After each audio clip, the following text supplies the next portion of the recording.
أعوذ بالله من الشيطان الرجيم. بسم الله الرحمن الرحيم. الحمد لله رب العالمين. والصلاة والسلام على Muhammed ve alihi ve ashabihi ecmaîn.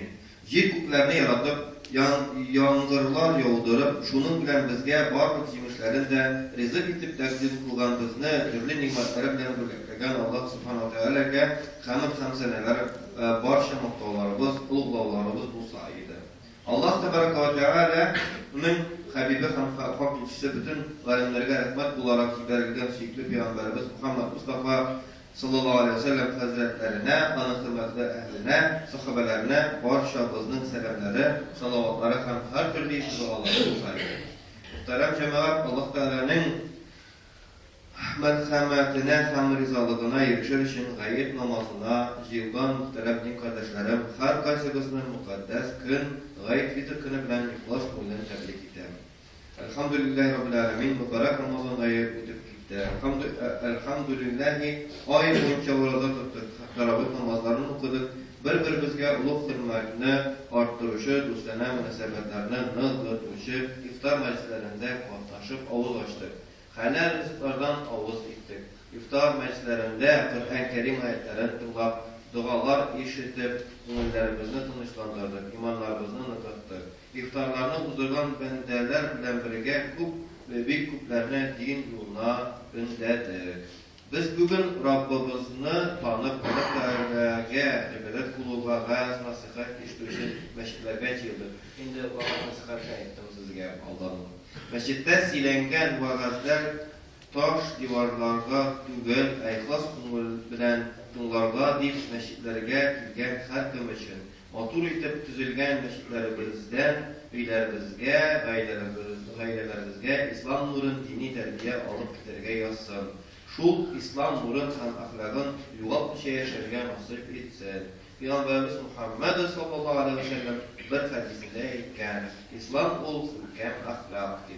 Ahlakının mühimliği neden ibaretsin? Biz onun ehemmiyetini anlap ciddirmiyiz kibir. Hatta türlü illerde varlıkka kilgen yolgan dinlerini taratuşular da bundan bir usta fayda göre. Yoksa dini ahlakı bulganlar başka kişilerge kul küterir idemem.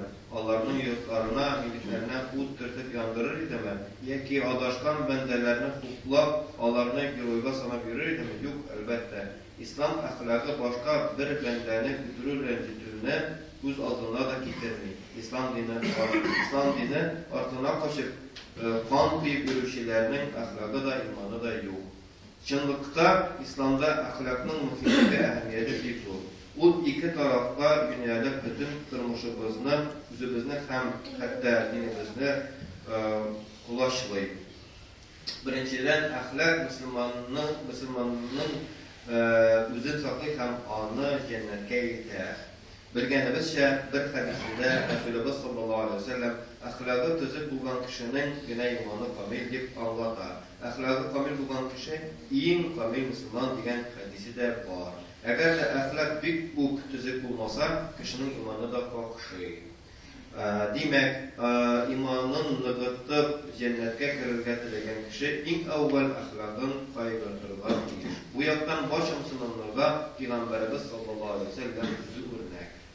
Ol bir kaçan da bir kimne de kıyısıtmagan, Allah'tan unutkan, ülkenlerini hürmet etken, yetimlerini, balalarını kaygırkan, avrularının halin bilgen yerden uyutulgan. Uzun Müslüman deyip fotoğrafı kişi Peygamberimiz sallallahu aleyhi ve sellem amellerinden örnek alırlar, ahlakın düzeltilge deyir.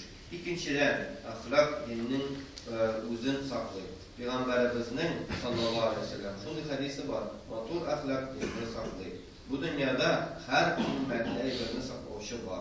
Maşınlarını garajda tutarlar, kıymetli taşlarını siyip kapıya koyarlar. Yurt arabasını, şehirlerimizin saklayışlar da var. Emine dini ise bizge yaxşı ahlak saklayıp. Çünkü ahlak nıfıgan sayın din ise. Matur ahlaklı Müslümanlar көп bulgan sayın dinimizni yaratuşular artar. Barımızda da məğlum, naçar xuluqlı, terbiyesiz, merhametsiz kişi dinge ziyanına salar. Ahlaksızlıktan, yünsizlikten Allah bizi saklasın. Amin. Muhterem cemaat, ahlak dik durgandan buna varlıkla kilmi. Kişi imanlı olsun için balacaktan ana dini terbiye bilgiye gerek. Şuşu uğrunda gibret için bir hikayet ile bulasın kile. Bir rayonda bir bay kişi yaşayandı. Onun iki oğlu bolgan. Elegi malaylarının bir de terbiyesi yok iken.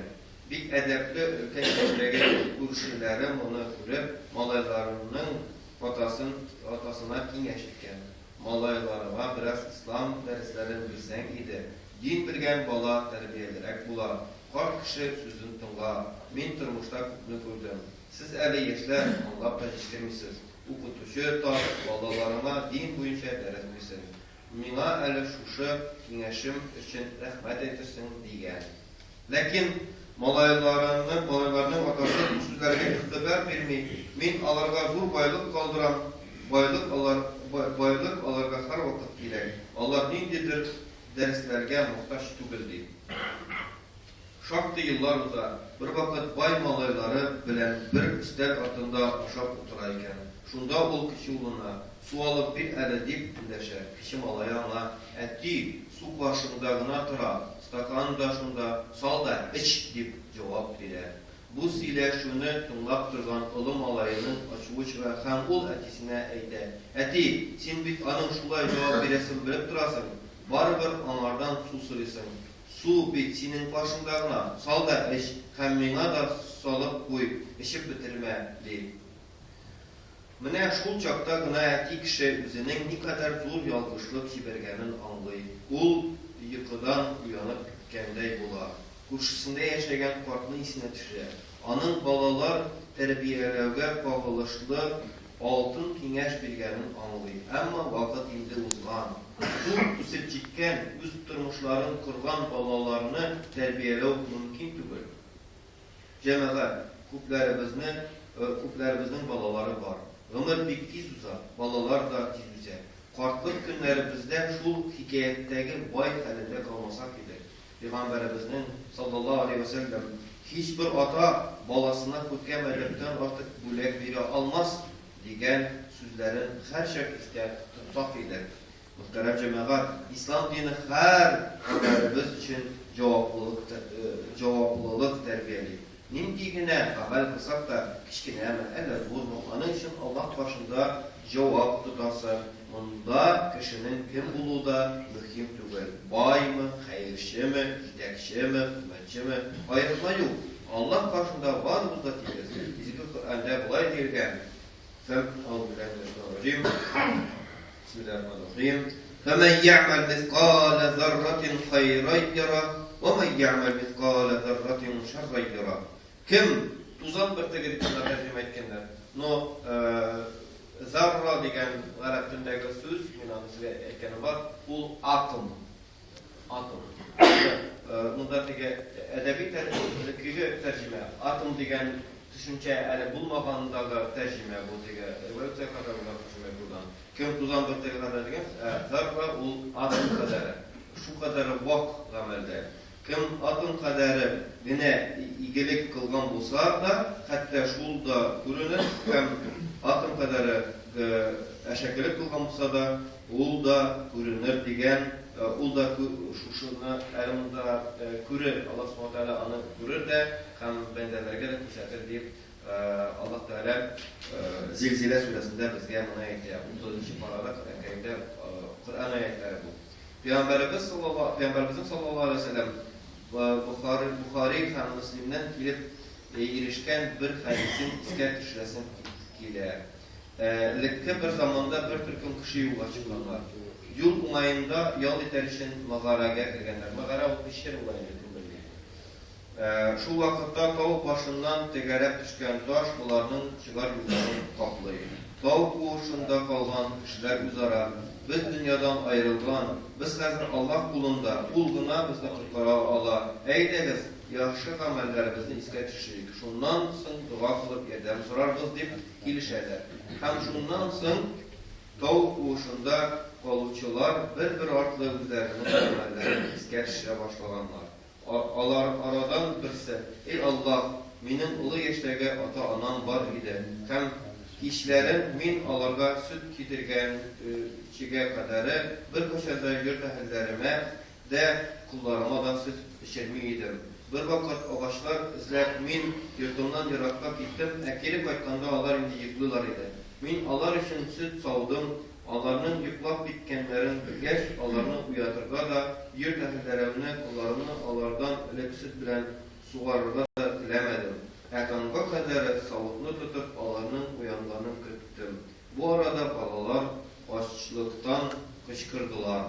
Anlansın ata-anam uyanıp üzlerinin kişke sütlere içtiler. Ey Allah, eğer min buna senin didarın, senin rızalığın için unutup kılgan olsan, bizni bu taş sebeple kalgan halekten kurtar. Şu vakitte taş bir kadar urunundan düşer. Niçin deyip uyluysuz? Kaderli ata-analarımızın bizning o'zgartirganda turli og'riqlardan tuzib turgan tarbiya berganlar. Ota-onalarımızning tirishliklarini esda tutib, ularga qarata har doim igilikli, mehribonlik bo'lishga tirishamiz. Allohning Rasuli o'zi sallallohu alayhi vasallam o'zining bir hadisida bu haqda bizga bek yaxshi etib nasihat etgan. Ata-onalarımızın rizalığına erişmişe Allah'ın rizalığına erişe almazsın deyip kişide ol. Yani kim ata-anasına mihribanlı Rabbimiz da şul bendesin unutmayın. Anilerge kılman izgelek bizge bir yaxşılık bulup eğlenip kayta. Hatta bu yaxşılık yolumuzda kaplagan taşını düşürürge selekler. Mağarada kalgan başka kişiler de özleri turunda söyleyenler. İkincisi kolay degen. Ey Allah'ım, derslikte benim tuğan kız kardeşim var idi. Hemin ana iller hatunlarını yaratan gibi şu kadarını yarattım, hem ana diledim. Lakin o bana karıştı. Şulay edip kuruluk yılına kadar devam etti. Şul yılına ul mina kildi, min anı üzümdeki ider için ana 120 dinar verdim. Ul buna ezalaştı. Min anı üzümdeki itüm içeriğin aldaş, ul Allah'tan kuru. Bu mühürünü haksız yok etme dedi. Şunda min anı bütünüsünden de artık yaratan da ana bilgen altın bilen birge ana kaldırıp gittim. Yani zina kılmadan dedi. Ey Allah'a, eğer min bunu senin dilarına tutulup kurban bulsam, bizni bu haletten tutkar. Kişilerden sınıftaşka bak urunundan düşer. Çünkü mihribanlılık, yardım ediyor, başkalarını rencitmiyor, kimsitmiyor. Bunlar barısı da dinimiz iletken asıl sıfatlar. Yine şu sıfatlarının azındına bulsa da üzümüzde buldura alsak, Allah'ın yardımı bilen bir küp kıymetlerden arınırız. Çünkü başkalarda yardım ettiğimiz günlerden bir günü üzümüzge ecir sevap olup eylemek baytar. Şimdi şirak mağarada kalan 3. kişi geldiler. O da özü kılgan ameller hakkında söyledi. Ey Allah'ım, dürüstlükte bir vakit min işçiler yolladım. Hem onların bütünsüne de iş hakkını verdim. Bari tek birisi gene tiyişli bulganını almışa kaldırıp gitti. Algan da kaldırmadı. Meye gerek mi demek mi kaldırmadı? Min anın bu akçasını kullanıp ağlarını arttırdım. Bir muvakkıttan sonra bu minakilip ey Allah'ın kılı, benim hakkımını bir dedi. Şundan ben ona senin hakkın bile bu diyeler, zırhlar, sarıklar, kamkullar varsa da seneke dedim. Oğul etti, ey Allah'ın kılı, beni mutlu etme. Men senden kılmayayım dedim. Hem oğul bir nesile kaldırmışa bunların varısın da alıp gitti. Ey Allah, eğer men bu işini senin kılgan bulsam, bizni bu halaktan tutma. Şu vakitte taş yine urunlarından düşer, hem mağaradan çıkarga mümkün bular. Niçin deysizmi? Elbette bu bende sürekli Peygamberimiz sallallahu aleyhi ve sellem iletkençe işlegen. Şunun için Peygamberimiz sallallahu aleyhi ve sellem her bende bu için türev niyetinde olsa Allah Teala ama şunda o yerden biter diye. Cemaat 50 rivayetini Peygamberimiz sallallahu aleyhi ve sellem sahabelerine silegen. Allah'tan korku hem anın rahmeti için ameller kulu en ağır vakitlarda da bizni kurtarıp kalıbın beğenken. Mine şulay Allah rızalığı için yasalgan bir kichkine amel de zor belelerini yıkka çıkarırga mümkün. Allah'tan korkup günahlardan tıyılıp kalgan, naçarlıktan bas geçken bendelerine de Rabbimiz ecir sevapları moldan birer. Allah'a şükür. Şunday bir ribere var bir Allah'tan kurutmayan kişiden kurut ile. Bu bir makale için. Makale var. Şundan da şulay. Allah'tan kurutmayan bende kurlaşırga da, aldaşırga da, başkalarını kimsetirge de mümkün. Ekim kurka ol bile, Allah varsın da kurut durar. Rabbimiz varsın küre, hem dualarımızı da kabul eder. Hayırevler duan kabul bulmaz bir kıyma. Günahların dua okusan da Allah kabul etmez diler. Mundi kurkular, şüklenirler uğrumsuz. Bu gıylimsizlikten tuğan uylar buna. Rabbimiz dualarını kabul eden diyen. Ürünü yestecibde kulbi falasara farakayındayken. Muhterem cemaat, dua kulu Allah'ta ibadet kulunun bir türü. Şuna göre Peygamberimiz sallallahu aleyhi ve sellem hadislerinde bu soruları hiç eydilgen. Kimde kim dua kılsa, ol iş bayılığının besine yer olar. Nindi baylık söz barasın, onlar dübendegiler. Birinciden, dua kılıcının dua kılgan için günahları geçirilir. Dua kılsak, şartlarını sırasa, mesela günahları geçirilir. İstek kabul edilir. İkinciden, ol şunda o bir gülekte layık olar. Eliftigay bir nasıradır. Ele onun gülekte. Üçüncüden, ol gülekni ahirette alır. Kişi kıyamet gününde şu güleklerine indi irişer. Bu hadisten görüngençe dualarımız kabullardan bular inşallah. Şuna göre her vakit kumulumuzdan olsa da, iyilerimizde yalnız olsa da dua oku niyette bilen yaşayın. Dua kulu en kichkine ibadet, ama onun ecri bik de zor. Dua kulu ol turmuşni iminiyetleştirür, üzünni strahavat etütübü bular. Dua bizni özümüzning başkalarının hem şeytanlarının da naşarlıklarından saklayır. Bizge saklanırga hem Allah'a sığınırga gerek. Elde kim bulup girse de bu dünyada kişi bir zarif can iyesi. Bu hatta 20 yaşlarga kadar başkalarına muhtaç bulup gün kürer. Yüzün qori almıyor. Etiyenisi tuğanları üstüre qori, terbiyeli, aşarına, yatarına ezellep duralar. Ebit Allah varlıkla gidirgen bir can yerlerine rızıklı tuğan mizgilden başlattığına başlıyorlar. Şulay yaratılgan kişinin üzün yapıyı alıp kişide bir kişine. Eydik bu bulsa eşi artık kuzuğa tüce almayı, ayağın avuçlarsa yeri de almayı, şuluk vakitte acayipke kalasın. Cihan tabiat kişiye buysunlar. Çünkü Allah kişinin şulay var kılgan.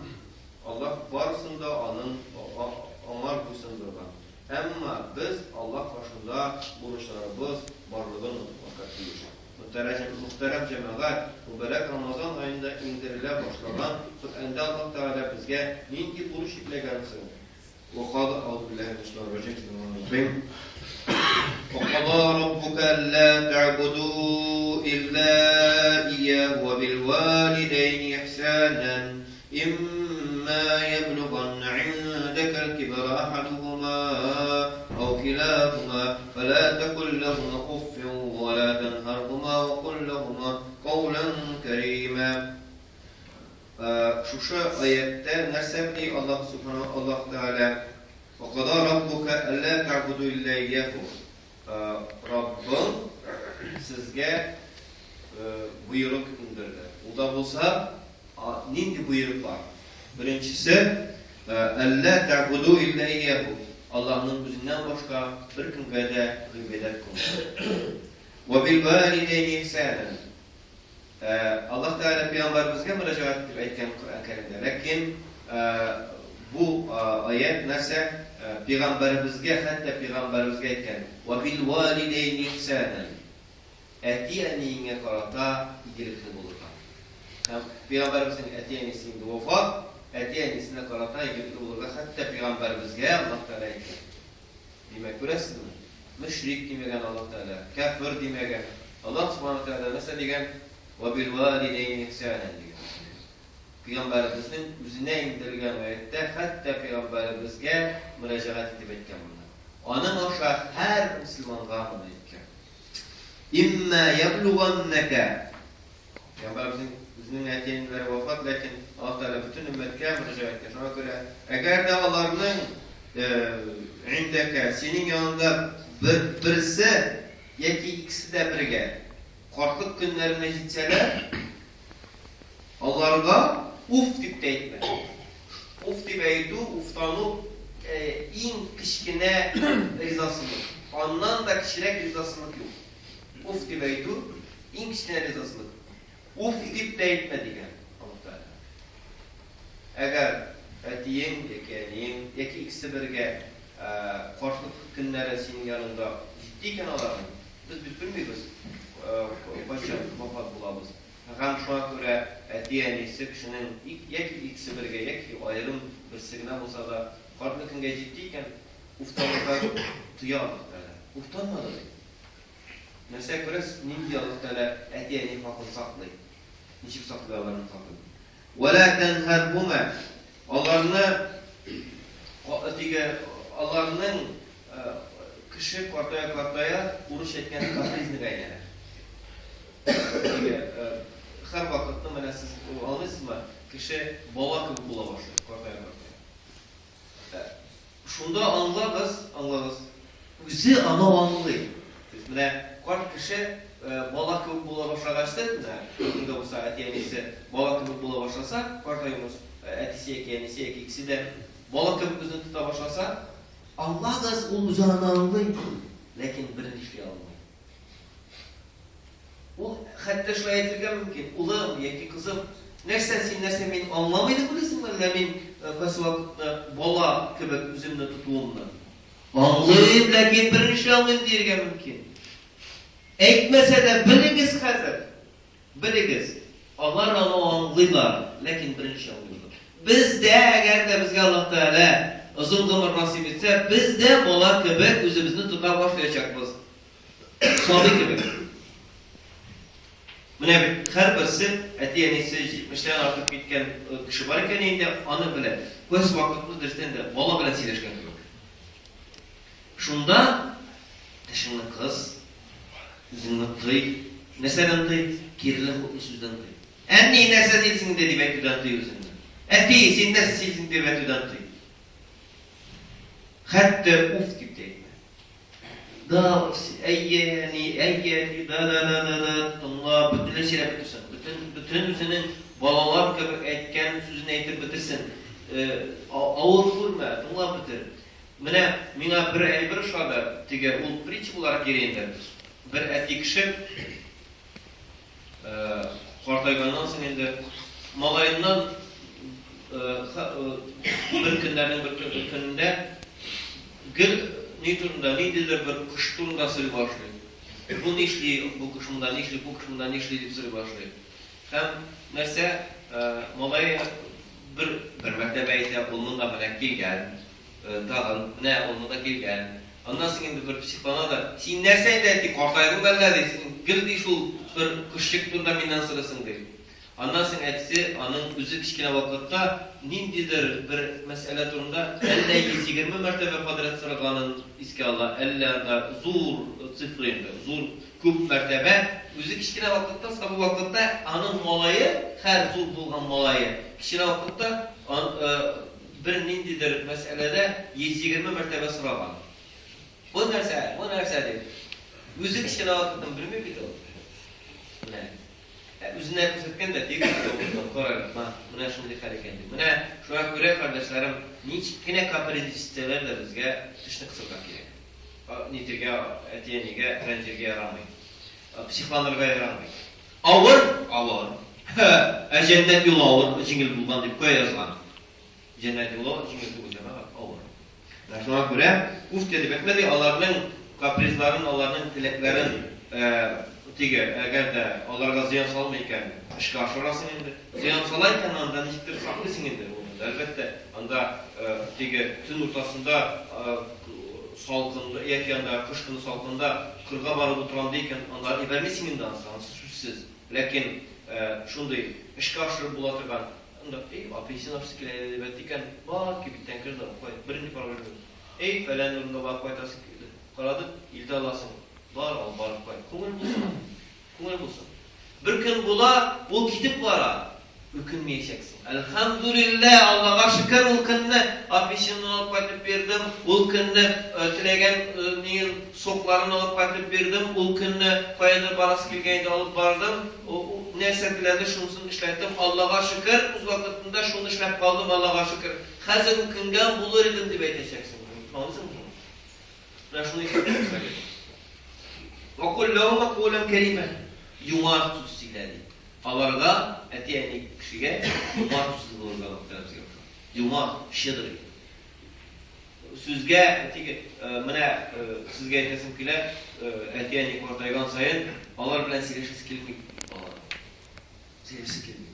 Lakin sileşirge kuşallah Teala. Yumar degen söz degen min yumar degen edibeti tügül. Min sina yumar degen edibeti tügül. Süzge yumart bulu, süzge saran bulmalı, kup sileşu, alarının kup sileşesi kile, alar bilen nikdisegiz hatta yaştaşları sileşmeyin. Alarının yaştaşlarının yarısılı bitken yarısı sileş almayındır. Kile alın sileşim dururlar. Alın sileşesi kile, yanına otur da sileş, kumulu bulması sileş. Yarar oğlum, yarar kızım, işin bilen var degen için sileşi budur. Kumulu bulsun ama. Buna gayettensin. Her birimizin işi bulsun, etiyenisi bilen birge oturup sileşirge. Bu bir gaylenin jiligi bulup turgan beyrem. Gayetler tam beyremlikinde. Buna Svetski prazniklar var, Hazaret nişlibiz diler. Etiyeniğizge barıdız.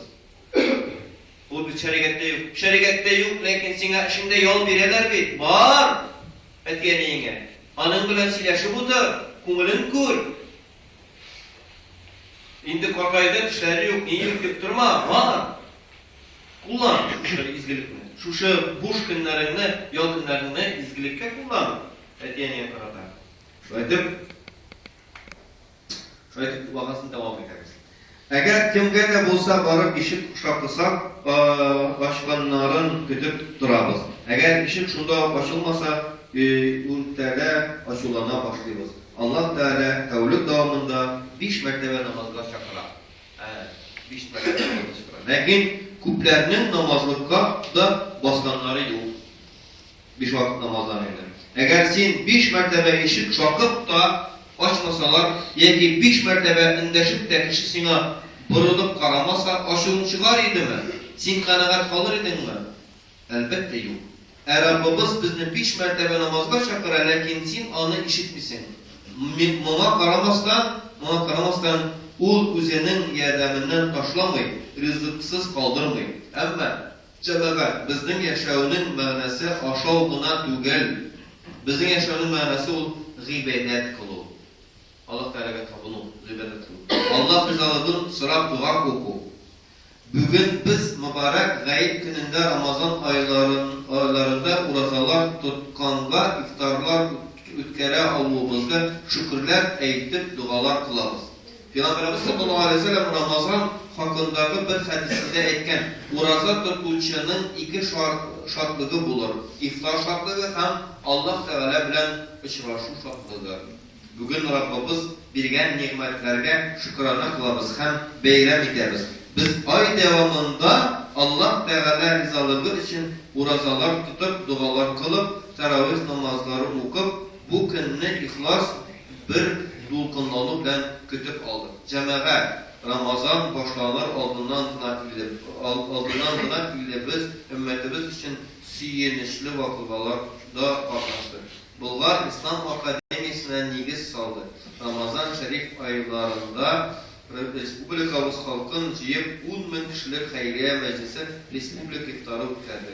Allah tabada, Allah tebaraka ve teala vatanımız, ümmetimiz, dinimiz deyip başkardan varlık işlerimizni kılsın. Günler tınış, küp milletler ilimizde bereket olsun. Yalkınlarımızın bəxtin, şadlığın görüp yaşarıya, yakınlarımızın bəxtin, şadlığın görüp yaşarıya yazsın.